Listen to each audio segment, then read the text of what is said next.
Hello friends, मैं हूं आपका मित्र डॉक्टर भागीरथ सैनी।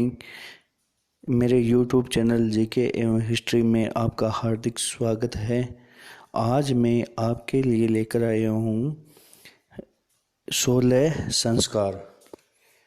यानी आज हम पढ़ेंगे जो मनुष्य जाति से संबंधित जो 16 संस्कार है या वैदिक धर्म में जो 16 संस्कार बताए गए हैं उनके बारे में हम विस्तार पूर्वक अध्ययन करेंगे।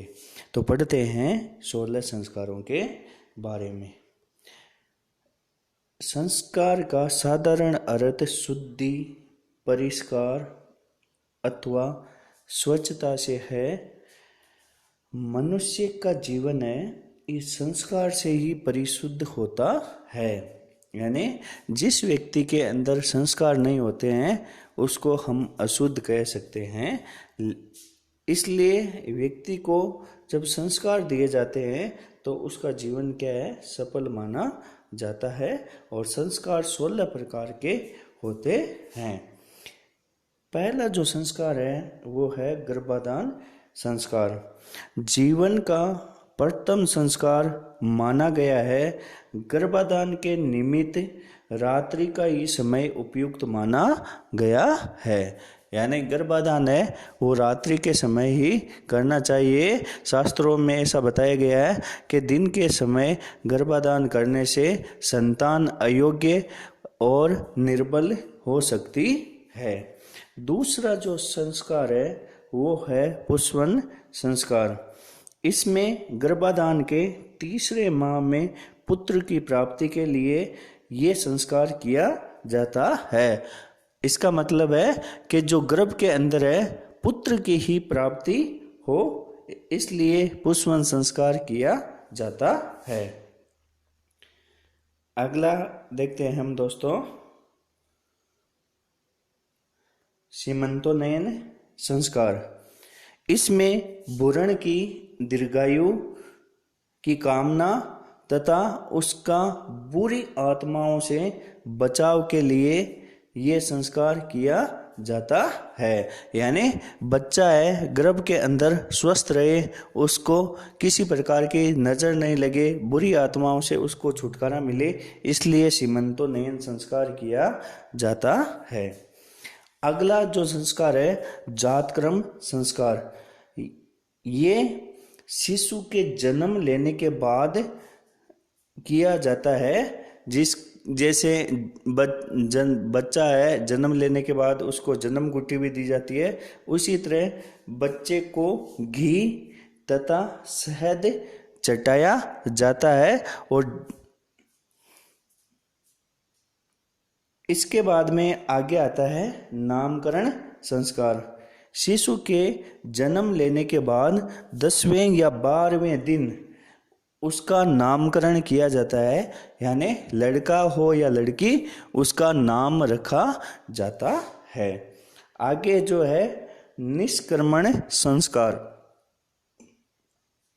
इसके अंदर बच्चे के जन्म के तीसरे या चौथे माह में ये संस्कार संपन्न होता है।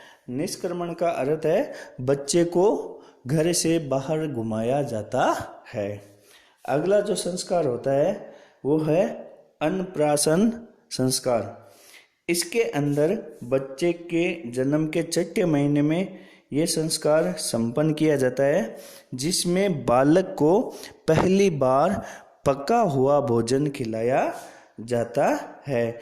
इसका अर्थ ये होता है दोस्तों कि अब जो बालक है माता का दूध पीता है तो उस पर निर्भरता कम हो जाती है और वह पका हुआ भोजन खाना शुरू कर देता है।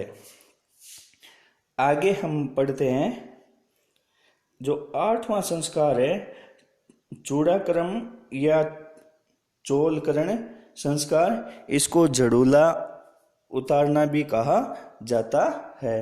तो देखते हैं इसके बारे में।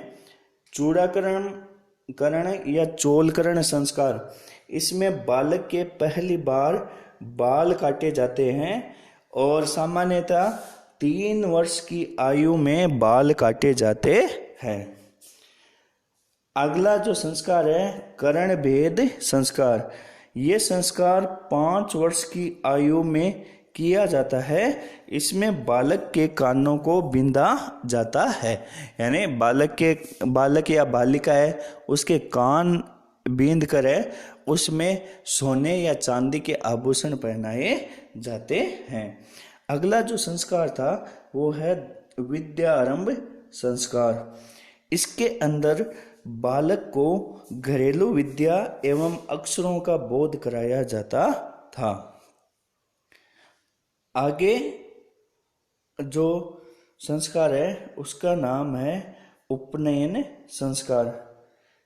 इसके अंदर यानी उपनयन संस्कार को यज्ञोपवीत और जनेऊ संस्कार भी कहा जाता है, जिसका शाब्दिक अर्थ होता है गुरु के पास ले जाना।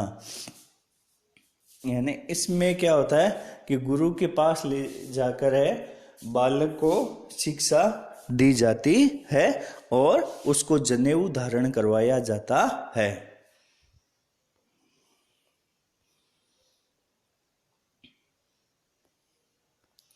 अगला जो संस्कार है 12वां वेद आरंभ संस्कार। इसमें बालक को वेदों का अध्ययन करवाया जाता है और सर्वप्रथम जो गायत्री मंत्र होता है वो बालक के कानों में सुनाया जाता है और उसके बाद में जितने भी वेद है उनकी शिक्षा देना प्रारंभ हो जाता है। अगला जो संस्कार है केशांत अथवा गोदान संस्कार। इसमें गुरु के पास अध्ययन करते हुए जब बालक की आयु 16 वर्ष की हो जाती है तो पहली बार उसकी दाढ़ी एवं मूछ बनाई जाती है और ये संस्कार करते समय गुरु को एक गाय भी भेंट में दी जाती है, इसलिए इसको गोदान संस्कार भी कहा जाता है। अगला जो संस्कार है समावर्तन संस्कार। समावर्तन को स्नान कहा गया है और ये जब विद्या पूरी हो जाती है तो इसी के बाद इसी संस्कार पे विद्यार्थी को स्नातक कहा जाता है। इंग्लिश में इसको ग्रेजुएट कहते हैं। अगला जो संस्कार है वो है विवाह संस्कार। विवाह संस्कार में ही मनुष्य गृहस्थ आश्रम में प्रवेश करता है और जो समस्त क्रियाएं होती है संसार की वो गृहस्थ आश्रम में रहते हुए पूरी करता है। अगला जो संस्कार है जो अंतिम संस्कार होता है अंत्येष्टि संस्कार। इसको मनुष्य का अंतिम संस्कार भी कहा जाता है।